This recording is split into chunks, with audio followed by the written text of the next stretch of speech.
فعندي أنا أقول إن شاء الله الفوز لهرسلت.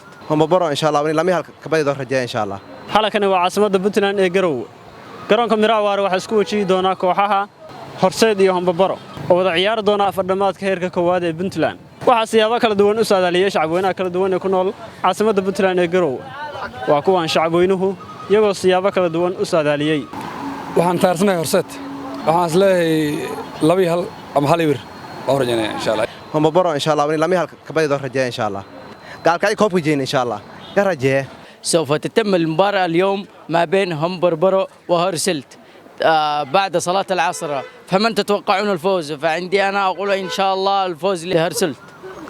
إن شاء الله نتوقع ما بين 2-1 ولا 2-0 إن شاء الله. قلبت الليليو وكل مرة أدوين لبا تيم أو أدوا وين بدلية أو لبا كوحدة لكن أنا أنت ده صادري عيارته وسواح كنا معنا ساعة صدح يا هل وحنا كوب بدينا كوحدة ورسد مدام هي كوح يعني كفعوين كنا معركتي أود بدن كوحدة إلى ديليسو وحنا ورشيني إن شاء الله قلبت أقول تاريخية waxaan guul saadalinaya Horseed insha Allah waxaan isku saadalinaya laba hal insha Allah waxaan rajeenayaa inay guusha raacdo Hombaro FC inuu ku bido 3-0 insha Allah koobkana sanadkan inaan qadna rajeenayna waxa badin doonta Horseed 3-0 baa ku badinaysa insha Allah koobkana ida u raajin doonaa